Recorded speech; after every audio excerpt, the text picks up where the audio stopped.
Hello, and a very warm welcome to another exciting episode of Simply Electric, where today we feature the brand new and incredibly advanced Ford Explorer. We have it as an extended range AWD in the premium trim, and in the video today we plan to take a good look at the Ford Explorer both from the outside and the inside, and naturally we will also take it for the very first drive to explore how the driving impressions turn out to be with Ford's newest electric SUV offering. The basis is the MEB platform developed by Volkswagen on which this car is constructed. Now, one might be inclined to say, man, this could possibly be Ford's take on the VW ID.4. I genuinely believe it is much more than that. Let's take a closer examination of this together in this video. Before we get started, could you check if you're part of the einfach elektrisch community? If not, we'd be happy if you support us with your subscription.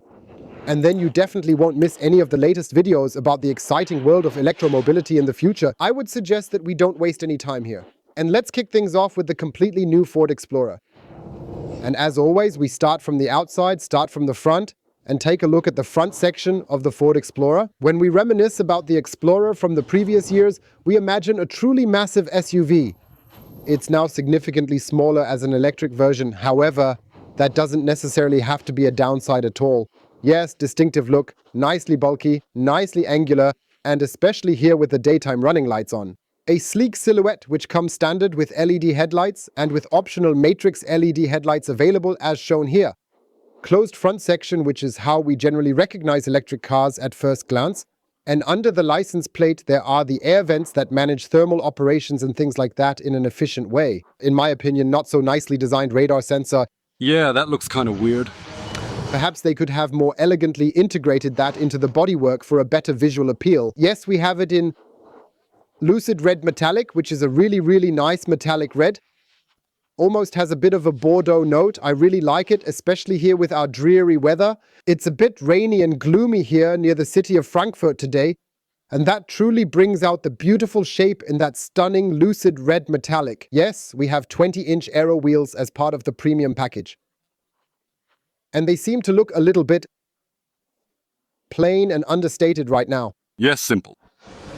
Simple, yet it is elegant and aerodynamically optimized, though it is not especially powerful or outstanding. Naturally, there are definitely other options available as well if you wish to make it a bit more progressive or advanced. What I really appreciate is the silhouette in red and black shades.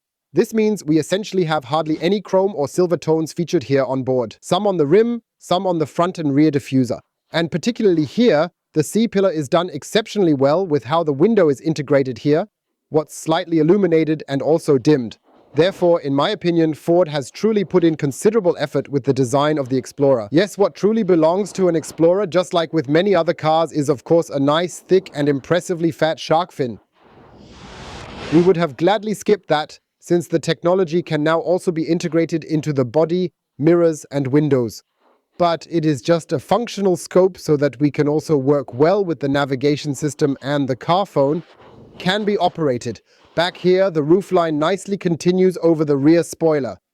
I'd have preferred the wiper lever in the rear spoiler to create a clean, sleek silhouette, enhancing the vehicle's aesthetics. Even when seen from the back, it looks beautifully clean, especially with the stylish LED taillights. Everything is designed to be simple yet very understated. Well, it's a vehicle that I think doesn't really stand out in an overly flashy way. Let's talk about the dimensions. It is 4.46 meters long, 1.87 meters wide, including side mirrors, 2.06 meters, and 1.63 meters high for comparison. I stand at 1 meter 85 in height, and its wheelbase measures 2 meters 76. Initially, it'll exclusively be available only in the extended range variant. This means it features 79 kilowatt hours net and 84 kilowatt hours gross capacity. And then there are two available drive variants you can choose from. Once as RWD, then with a rear motor driving the rear axle with 210 kilowatts, 286 Newton meters, or as we have it, then as an all-wheel drive variant with 250 kilowatts and 340 horsepower. That should then accelerate him from 0 to 100 in 5.3 seconds and allow him to reach a top speed of 180 kilometers per hour. 600 Newton meters of torque. Yes, it's charged here at the back right with a Type 2 AC connector. With 3-phase alternating current at 11 kilowatts or DC with up to 185 kilowatts peak, which is supposed to mean 10 to 80% in 26 minutes. That's obviously a fantastic story, particularly if you're thinking of going on a journey with the Explorer. Let's take a detailed look under the hood together to discover the impressive features that the Ford Explorer has cleverly and meticulously concealed. Unfortunately, we don't have hooded fans, which I would have liked on the side, so that they open up nicely and easily. And maybe some insulation up front as well, because we have an electric motor here at the front in the all-wheel drive version. What I find unfortunate is that quite a bit of space has been wasted here. They could have put in a nice tub to create a frunk, where you could then store the charging cable to ensure you don't mix it up with your luggage. In bad weather conditions, especially during winter time, it's extremely handy because cables can become affected by the elements. Get a little dirty. Yes, we want to hear how it sounds, the Explorer, at least here with the hood, Stefan. One more countdown, 321. Much more interesting for many than Frank is, of course, the trunk. And it opens up in a sensor-controlled manner here in the premium variant, electrically with just a simple wave or touch, and then you get a full 536 liters of generously spacious storage space. And I find that's remarkably spacious and quite impressively decent considering the vehicle length of 4 meters 46. Everything is nicely covered in fabric and felt, with just a little bit of hard plastic on the top part. Additionally, there are hooks available which we can effectively use for hanging various items as needed. Here, beautifully executed, there's a double loading floor, which provides plenty of space to conveniently store items neatly and efficiently. For instance, the Type 2 cable fits right in. Additionally, there's a small compartment below where you can conveniently store some other bits and pieces for easy access. Have the option available for avid skiing enthusiasts or anyone needing to transport a long item from the hardware store to use the pass-through feature here.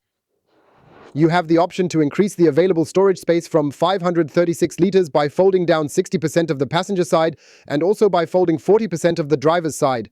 This action effectively boosts the capacity from 536 liters to an impressive total of over 1,400 liters, providing much greater versatility. Liters increased, that's obviously an impressive story if he just easily takes off this floating hatch shelf located up here. It's simply clipped in place here. Then you have a truly fantastic and beautiful large traffic volume. It's clipped in here again. I'd rather leave it in here before we break anything, Stefan, right? Yes, better. But it's kind of a wonderful story that this privacy screen is just sort of floating there, isn't it? Yes, it's good. Or do you maybe lean a bit more towards being a fan of those unyielding things? Well, they both have their advantages, don't they? Yeah. Since you can at least add something onto it. Right, exactly, when it's not so floppy. Like the jacket or something.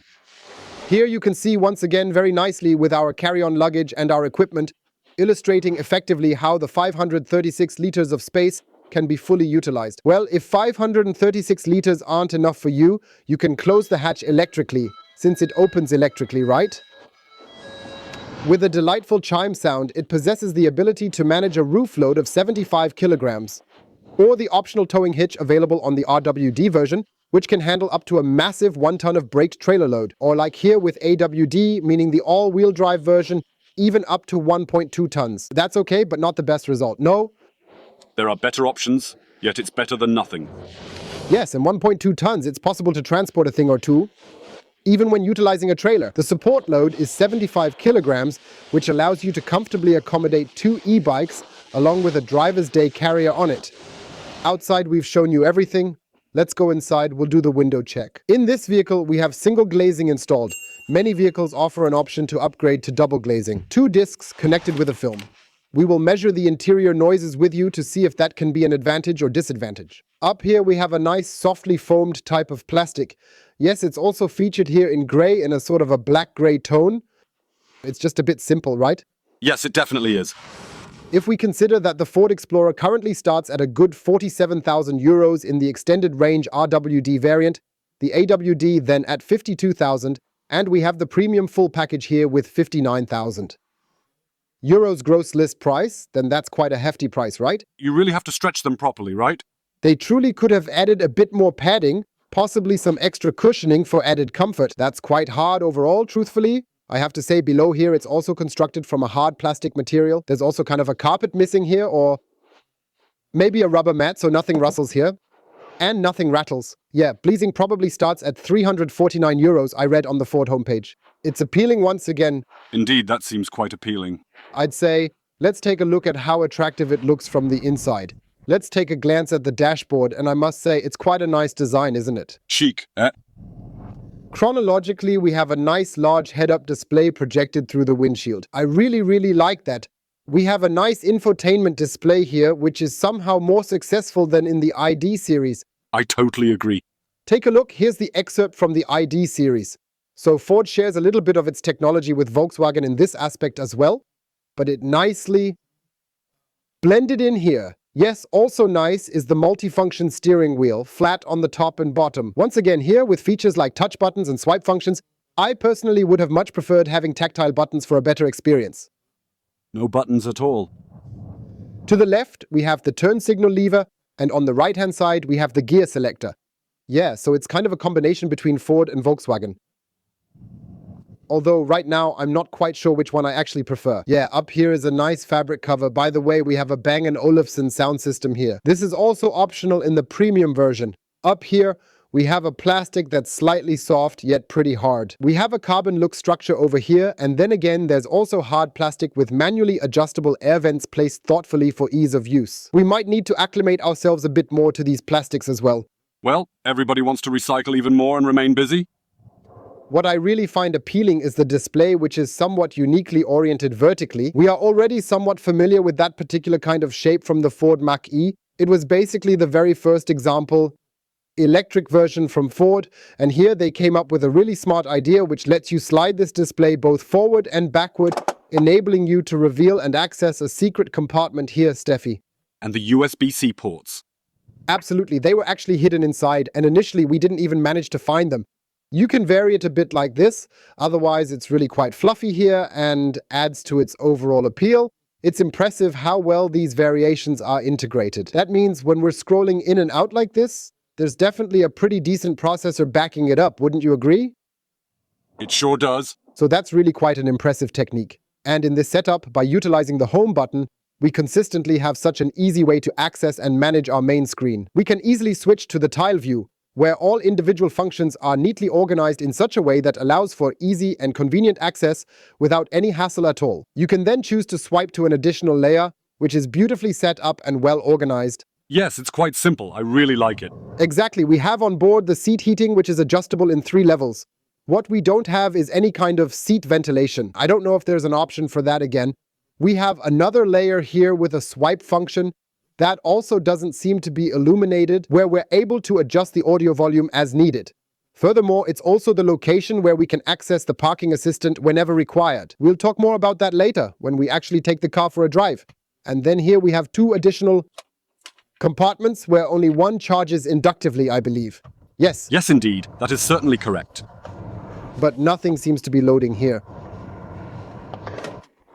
Yes, that could obviously be a user error once again. You can definitely make 2 smartphones look nice with that. Yeah, and then we have another insert here. I'm not sure what purpose that serves. In the cup holder. It's probably designed to prevent it from going too deep, right? There, you'll find some piano lacquer between the 2 cup holders. It tends to be a bit sensitive to attracting scratches and collecting dust. Here we have another very nice large compartment that goes really deep down, where we can also reach beautifully forward. We could also have a hidden compartment like that, and then some scanning regulations here again as well. You can actually take all of this out, Stefan. Just look. This is a typical Bauhaus that 40 offers us. Yeah, that's indeed quite a great story, enabling you to kind of do it similarly than here with such a large compartment. And you can put this in and take it out again. That's pretty neat. Yeah. Can be beautifully done in perfect sync. Yeah, and you're actually quite flexible with it. Yeah. Right. You are ready for any occasion. Sure. Ashtrays missing as usual. Yeah, but we definitely don't want to get out of this car here. I'm just wondering, where exactly should I put this then? Or is this intended to be used right here the way you would utilize it in this particular spot? It's kind of, oh look, then I can do it like this. That I have a compartment. Right here. Exactly. That's most likely what it's designed for. Oh, it's really quite fascinating, the various interesting things you can discover in a Ford Explorer at an event like this, don't you think? Yes, it is Explorer, isn't it? It's comfortably padded here too. I enjoy excellent seating ergonomics here, so overall everything is quite stylish and chic, really. A glance through the passenger door beautifully highlights the open design concept. This allows you to conveniently store things like small bags or a handbag here, making the most out of the available space. Perfectly made full use of. Yes, what's also truly wonderful is that we have some really proper seating here. Here once again with a combination of faux leather and fabric. You have the option to extend the seating area if you possess long legs, which provides you with really good and ample lumbar support. A substantial and proper support in the thigh area, along with light shoulder pads and the built-in comfort headrest. This headrest can be shifted forward and backward for your convenience, and it can also be adjusted in height as needed. That's all actually quite nicely done. What definitely shouldn't be missing is a glove compartment. Unfortunately, it isn't lined with any felt or carpet, which makes it all feel a bit... There's quite a lot of plastic here, although this part is soft and feels pleasant, once again accented in that sleek grey-black. Well, I'm still somewhat uncertain about the combination of different materials used. Yes, it's definitely risky when there's no passenger present. You might hear some rattling noise coming from the seatbelt area because the entire door entry section is made of hard plastic material. What's really wonderful is this glass roof here, which allows natural light to softly illuminate and brighten up the interior. However, I'm just really missing a blind or shade here, so that I can close it when needed. I wasn't able to find a switch to dim it again, and during the summer peak, it could indeed create so much of a hot plate effect. Yes, in general, it really is always more comfortable. When you've got a blind. Precisely, but perhaps there's an aftermarket solution available if necessary, where you might hang something additional in there. We want to do the backseat fitting test with you and see how Olli, with his height of 1,5 und his 99.9 kilos slide in here. Back here in the rear, I actually have plenty of space, even from the height to the glass roof with my 1.85 m. We have a nice center armrest where we can comfortably rest our arms on the side here. Here in the middle, there's a cup holder, which I find somewhat suboptimal. I'd really prefer a cup holder you can conveniently pull out. Since you're a bit more restricted with this setup, the passenger seat's adjusted to the B-pillar, almost a fist left. Space up front. But if the driver's seat is all the way back and down as usual for me, things do get tight here, right, Stefan? Yeah, short trips would probably be okay, but it does get tight otherwise. Ultimately, it's a car that's around 4.46 meters in length. However, I really have to say that it uses interior space very efficiently. With 536 liters of storage volume, it's quite generous for the vehicle length, and sitting back here in my opinion. Also great. Yes, both driver and passenger sides have child ISOFIX mounts, with fabric and faux leather options, and contrast stitching. That's actually chic, Stefan, when you come in here. What we don't have is, for example, a 3-zone climate control. We have 2 USB-C ports, air vents, and down here probably again, no, we didn't have that at all. I thought there was a small compartment, but we didn't have it. And what's really nice is that we have a handy pocket here where we can conveniently store a tablet or other items. But on the side here, there's that hard plastic once again, you know. That's rather quite annoying, actually. It would definitely be a lot nicer if it was somewhat softer, maybe a bit more foamy and fluffy. Yeah, and also the door panel, Stefan. Take a look. Backwards and forwards. It's just designed in a simpler, more straightforward way, using mainly grey and black. And yeah, feel free to write in the comments how you perceive it. I have to admit, back here in the rear section, there's a generous amount of space, and you can really comfortably go on a trip with 3 or even 4 people. We've shown you everything outside, we've shown you everything inside. Let's move on to the driving report with the brand new Ford Explorer. I'm really eager to discover how it handles on the road. We've set off with the Ford Explorer in this particular version as an all-wheel drive with extended range capabilities. Yeah. And it's nice and smooth, right? Yes, it's quite nice and comfortably snug, isn't it? Exactly, you can instantly tell that it's beautifully tuned to be both firm and comfortably snug, and also takes off quite well. It boasts a curb weight of about 2.2 tons, which is certainly due in part to its solid build and its large battery pack, yet it's impressively quick on the throttle. How do we have here 250 kilowatts? 340. Horsepower is generated by 2 powerful electric motors propelling us forward, delivering over 600 Newton meters of impressive torque, and we're planning to take a nice ride on the highway with you shortly. He really pushes forward quite well. And we also want to explore the assistance systems here with you as well.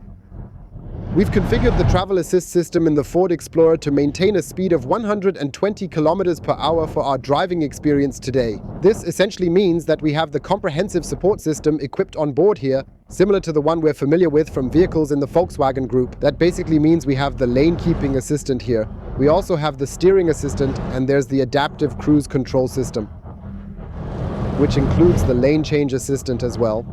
And you can just tell that it's a functioning system. That means we've maintained the center of the lane very, very nicely here. If we now, in a manner of speaking, activate the left turn signal, then it smoothly and gracefully executes the lane change, transitioning seamlessly towards the left lane. Certainly, it is a solid and robust system that many recognize from various VW models.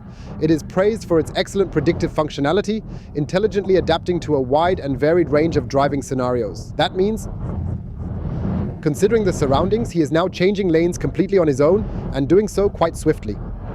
Swift and neat, I must say. Well done. Yes? Certainly. Exactly. We left off at predictive.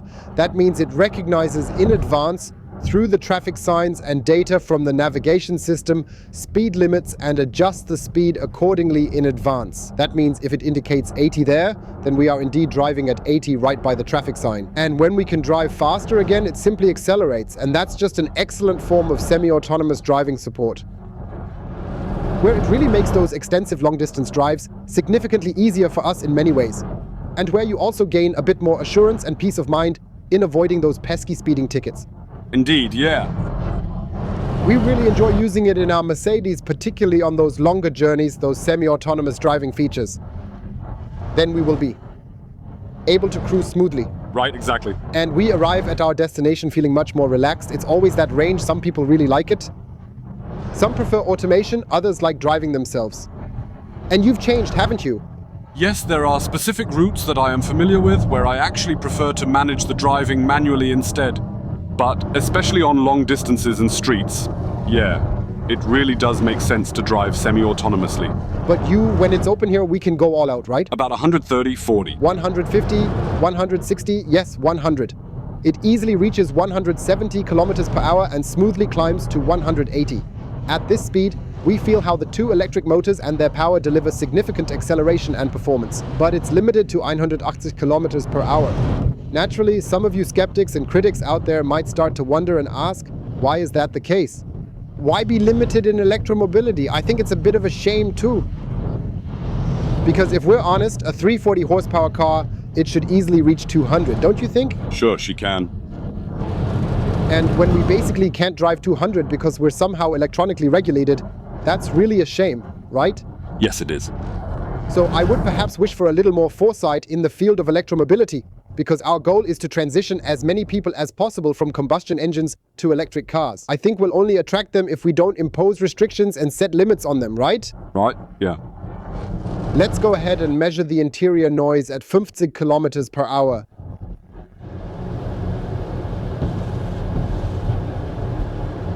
"58, 59 decibels, that's quite an impressive value we're getting here. So let's go ahead and accelerate to 70 kilometers per hour.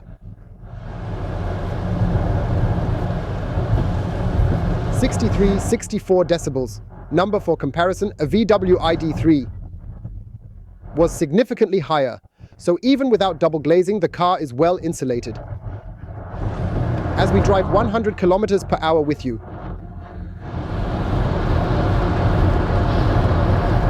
71 decibels, which is indeed a very, very commendable value. This indicates that the Ford Explorer has excellent sound insulation. A good electric car in 2024 not only includes great route planning, but ideally also route planning with a charging planner. Let's try using voice controls. You can say, "Hey Ford," or perhaps "Hello Ford," maybe something Ford, and see another Ford Explorer. Isn't he responding? There's a button here, Stefan, check it.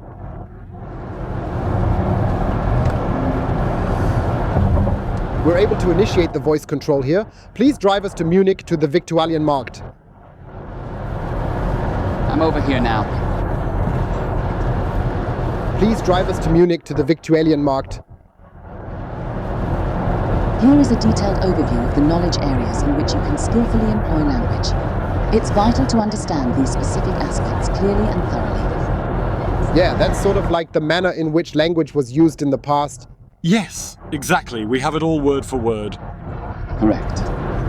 Yeah, that's kind of unsatisfying because with almost every modern car you can say, "Hey BMW, hey Mercedes, take me to Munich to the Viktualienmarkt." Let's try to make it a bit easier.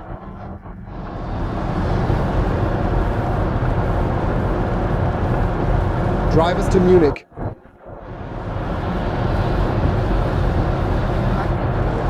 Yes, he somehow understood it. As long as it doesn't get too complex, it should work out. Let's proceed by pressing that button, and subsequently the route is going to be calculated as required. What he also does is, of course, besides route planning, also the corresponding charging planning. This implies that he also directs us, naturally, because with a charge level of 85% at this moment, once I reach Munich, we will then navigate to the most suitable charging stations. I believe this is quite nicely executed here. It also comes with a rather attractive appearance, and additionally, we have the possibility to filter through various things once again if needed. That means, for example, we can say over 100 kilowatts, or we only want to charge at Ionity. So in my opinion, it's nicely done. Otherwise, I find the system a bit complicated, or differently put, somewhat intricate and not quite straightforward. It feels like there's an extra complexity that makes it less intuitive. You probably need to find a way to genuinely immerse yourself in it a little bit. Yes, you very likely need a bit of time. It isn't quite as self-explanatory as the systems we've become accustomed to using in today's modern settings. You need to pay close attention to this strange symbol with the flag and the ice icon. I'm not sure exactly what it's supposed to represent, perhaps a little leaf. Because this is the color program control level system here, where we have the ability to switch between modes like eco, normal, sport, or individual, allowing us to meticulously and beautifully adjust the individual settings to our liking. Then we can easily switch, or we have added traction control where it really tries hard, especially when we're venturing into light terrain, to adjust the settings optimally and flawlessly. What we have included on board with the Ford Explorer is an optional Bang & Olufsen premium sound system.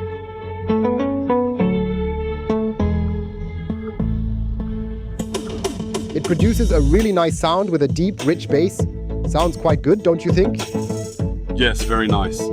Nice car too. And in addition, on board, we've also got Apple CarPlay and Android Auto Wireless. Really, really nice to have it arranged vertically. It's nice, right? Yeah. Very good. Nice. It's something new, you know? So you see, Ford can do something, right? Ford can do something. Let's delve into the driving and travel comfort provided here in the Ford Explorer. And we have a proven method on board, namely Stefan's popometer. What's it indicating? Yeah, so I'm actually sitting quite comfortably. Personally, I think I probably would have preferred a bit more support for my thighs. However, apart from that, with the adjustable headrest and everything, it's a very comfortable seat. From the chassis side, I also find it really pleasant, nice and firm, yet comfortable. Yeah, I like it. But you have a thigh support, you just have to pull it out. Yes, I mean here in the side hold. Okay. Sorry. You can't really have too much side protection, especially given that a Ford Explorer is known more as a cruiser and not necessarily a race car. Yeah, I also find the suspension quite successful. It's firm yet comfortable, though it can sometimes absorb bumps rather harshly. So it's not really the bliss-inducing stuff, no. Isn't either. But you can drive it quite nicely and crisply with that setup, and yes, it definitely has its distinct advantages and pros. We want to demonstrate the turning circle here in the Ford Explorer with you. It's just 10.9 meters, which is quite impressive for such an urban SUV with many meters 46 in overall length. That indicates the car is also exceptionally maneuverable and easy to navigate when driving around in the city. We're eager to go through the process of parking here together with you in the Ford Explorer, and it's always quite intriguing to receive the appropriate support and assistance, which we fortunately have here in the form of a, 360 camera, I'd say, Stefan, right? We've got these nice guidelines, yet I feel a bit far away, you know? Yeah, sorta. Yes, but we can correct that by packing it nicely here, but somehow the angle is a bit skewed, right? Strange. Yes, yes, yes. Looks really strange, yeah.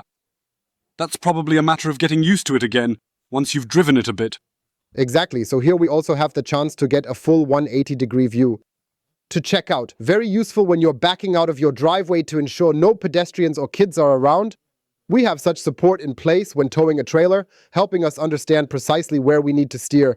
Yeah, and we also have this great feature showing the edges, helping keep our 20-inch aero rims scratch-free and well-maintained. It's especially useful in tight spots, giving us confidence to maneuver without worrying about damage. And that is indeed the most crucial aspect, that we also have this guiding line available with the front camera. Yep. I'm still feeling lost and uncertain, unclear about the path I'm on. Yeah, you steer left and suddenly the car goes right. It's weird. Observe the irony. Now let's move on to the conclusion with the new Ford Explorer, and I have to say I'm quite positively impressed. It's a nice city SUV, measuring 4.46 meters in length, offering ample space for passengers, along with a decent-sized cargo area of 536 liters. There's also a truly pleasant sense of space inside, which I personally think you can really feel here, wouldn't you agree? Sure, yeah. As mentioned, the Ford onboard computer system is a bit of an acquired taste, but once you know all the key combinations, which probably just takes a few days, you'll get the hang of it. I think so too, yes.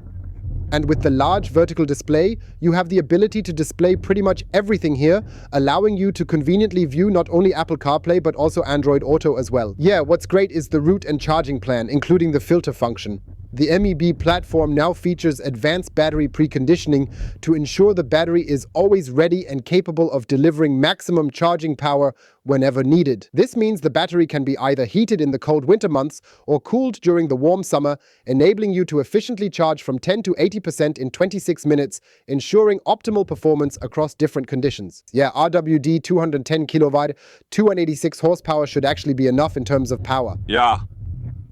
Considering our test subject here as an AWD with 250 kilowatt and an impressive 340 horsepower really packs quite a punch. Absolutely. I think it's quite fun. In that particular case, you should carefully decide what you truly need. For instance, if you happen to live in the Alps, it's quite likely you might really need the all-wheel drive system to effectively handle the challenging terrain. Yes, extended range signifies a capacity of 79 kilowatt hours net. With that amount of power, you should probably get by quite comfortably. We can take another look at the data under Vehicle here. We drove on our test track here in the rain at around 16 degrees with 19 kilowatt hours across country back and forth. Properly test what this car really can do. So I think you can probably manage to get it down to 17 kilowatt hours, Stefan, right? I agree. Definitely a city recommendation, yeah.